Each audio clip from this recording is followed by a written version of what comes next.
present in over 100 experiences covering 20 genres. Virtual Presence Productions.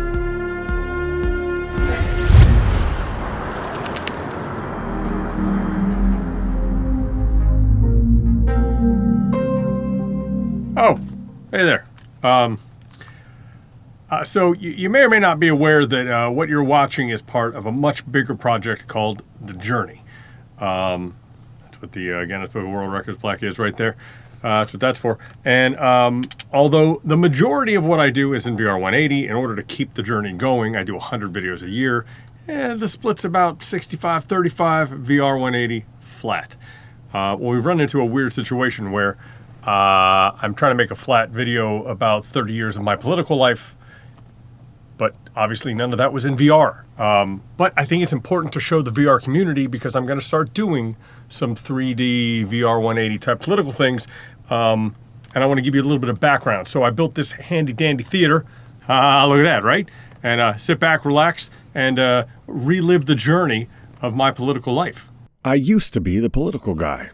Well, I'm probably most known for my cartoon Let's Bob Moran, which went viral in 2006 before that was even a term. So let me give you a quick rundown. My interest in politics started in '88 when I went to a Bush rally on a field trip with my 7th grade class. What a magnificent Columbus, Ohio rally. I am so pleased to be here. I remember following election night and making graphs and spreadsheets as I've always been a massive numbers nerd. In '92, however, SNL pushed politics to a different level for me. Still too young to vote, I was addicted to Dana Carvey and Phil Hartman and was thrilled Clinton won. He was young and cool. A couple years later, I found myself as the youngest talk show host in WTVN history and debated topics far beyond my years, thanks to pipes that made me sound 10 to 20 years older than I was. Annoyed with the political discourse, I ended up voting Libertarian Harry Brown in 1996 as a protest against the two-party system. The Lewinsky scandal in '98 further cemented my disappointment with Clinton, who I actually still liked, but felt his inability to control himself was just embarrassing. Wrote my first protest song, in fact. You're dead, and you damn well know it. Had it all, but you let her blow it. How could you be so unoriginal? Then again, I've never thought of a cigar.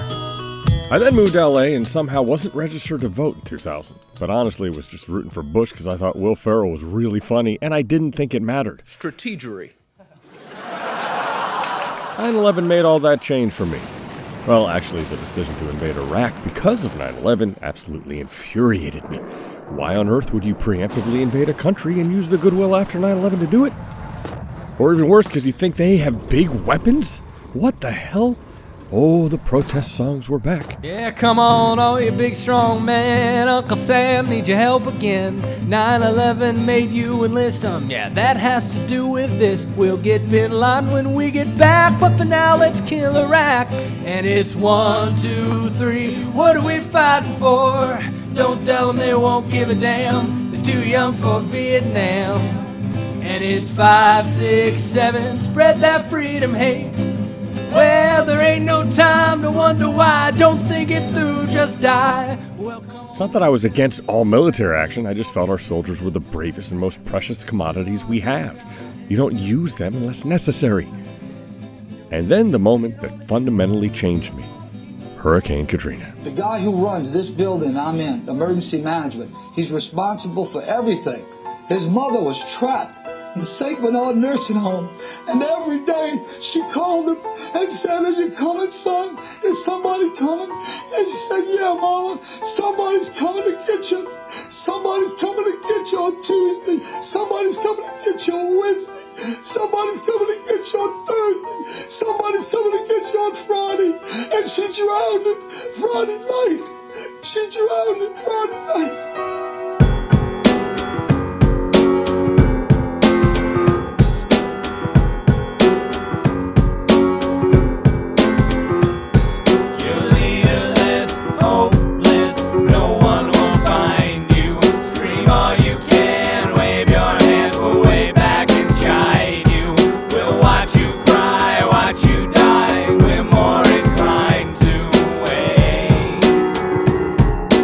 Welcome to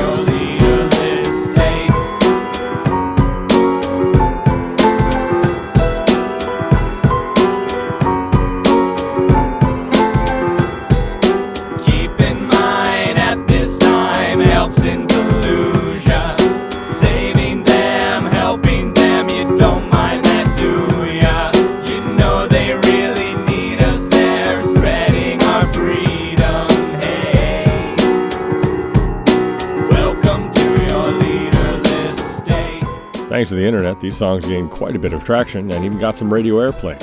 I quit my job, flew to DC, and protested. I was so angry at how our troops were being used. We're mothers, we're fathers, we're sons and we're daughters. We're aching, we're hurting, but their blood is spurting. We've heard all the lies, we've watched with our eyes as our country's become everything we despise. The lying, the cheating, the dying, misleading, the right and the wrong. Where's the fight, where's the song? Where's Justin, Brittany, Mariah, and Whitney? Mainstream shit needs a song come quickly. You must speak up, be the loud watchdoggers. Instead you're getting songs from a burnt out blogger who flew across the country to walk hand in hand with 200,000 strong who knew how to take a stand. Cause who's the terrorist? Who's the extremist? Who invaded who with a list of bullshit reasons? Time for us to scream, we're past the time to talk. This isn't just a dream, we're done. And that is why we walk. That is why we walk. That is why we walk. That is why we walk today. That is why we walk. That is why we walk. That is why we walk. That is why we walk today. The Journey Volume 1 can take it from here. I pulled out a barf bag and started writing a political parody song to Barbara Ann. Nothing like writing bomb a bunch of times on an airplane. In the next 2 excruciating months, I animated a cartoon and got my very first death threats from the Middle East. Apparently, satire doesn't translate. Let's bomb around,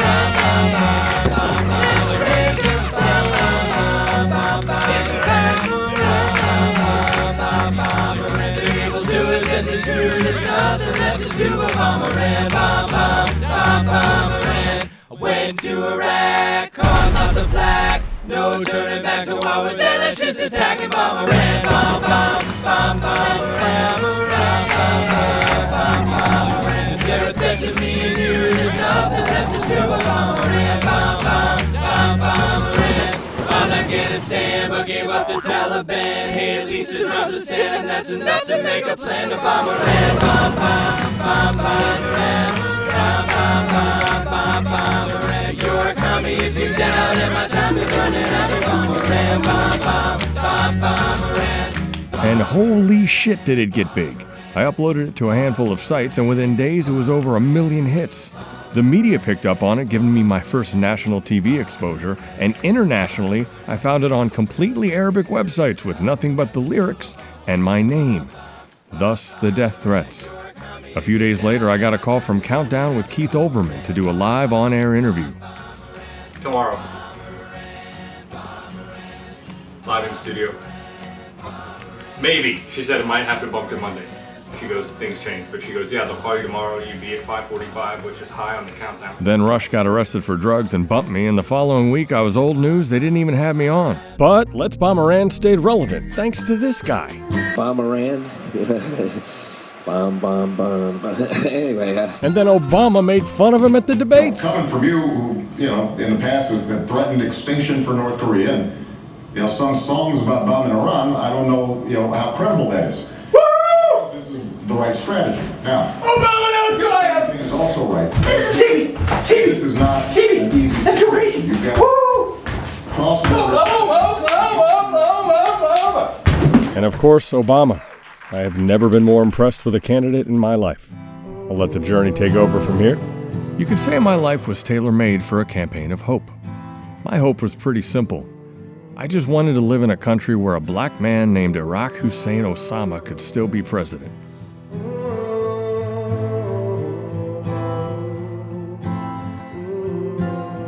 And until this moment when I was running around my neighborhood, I didn't believe it could happen.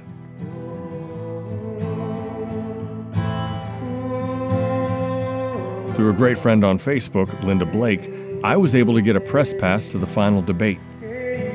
At no time did it not feel like I was walking inside a living history book. And all of those caught up in the policies and agendas missed the entire point. At the end of the day, we'll all be disappointed by something, so try to enjoy the morning and the afternoon. Enjoy the journey, not the destination. I wonder where I learned that.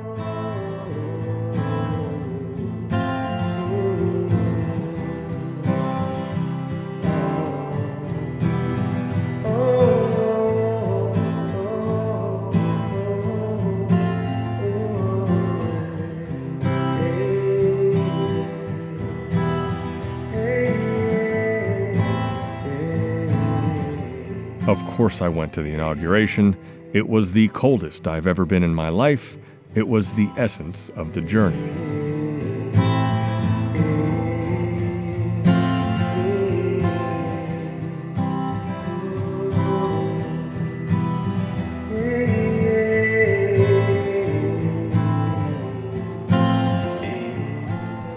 The GOP 2012 primaries got the parody juices flowing again for who I thought was as bad as the GOP could get. You're a mean one, Newt Gingrich. You really are a heel. You're as cuddly as a cactus. You're as charming as an eel, Newt Gingrich. You're a bad banana, and you cheat on your wife. And then, of course, Trump. This is when I started to check out. For him to even become a candidate of a major party meant our information system was fundamentally flawed. Social media had erased the barriers to distribution, which meant your uncle's rant looked as official as the New York Times. I did watch the train wreck of his term obsessively, but satire, songs, as a father, I just didn't have it in me. Nor did I believe the electorate could really even grasp what was happening. And then the handling of the pandemic, making Katrina look like a stubbed toe. God. Because of all we've done, the risk to the American people remains very low. Now the Democrats are politicizing the coronavirus. And this is their new hope. However, I did remain vocal on Facebook, and during the election night, I stayed up all night running 4 different screens and saw the shift in the betting markets around 3 a.m., and I knew it was over a couple days before they announced. I also sounded the alarm in December that January 6th was going to be a big deal, and no one believed me. Now, once Biden was sworn in, I turned off the news for 3 years. I'm not kidding. I didn't watch one segment. I'm only now catching up because, of course, this year, I tuned in because I kind of wanted to see the court cases. Would he be held accountable? I guess it remains to be seen. But I will admit I was furious to see Biden was pulling a Ginsburg and didn't commit to 1 term. How could he not understand that he's clearly too old to serve another 4 years? Then that excruciating debate, and of course the Trump assassination attempt. It was pretty clear this race was over. Biden wasn't going to drop out. And then he did. And now there's hope. Hope that just maybe we'll stamp out this stupidity and move on as a country.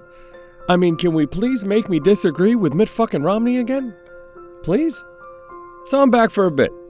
I'll be a good guy to follow on election night, as I've already started making my spreadsheets, and I bet I can call it before anyone else like last time. I just want to go back to policy again. I want Walz to help Kamala govern and help the middle class. I don't want billionaires to run our country anymore. I know there are normal Republicans out there. Speak up. You can get this back. In fact, I go back to that rally in 1988. Do you remember when this was a Republican? There's something about people that do become citizens where they appreciate and understand, perhaps more than some of the rest of us, how lucky we are to have the democracy and the freedom that we enjoy in the United States of America. Arnold, thank you very, very much. Oh, and there's a lot more of these. Please check out my other VRLOGs and subscribe and comment. It means the world to me.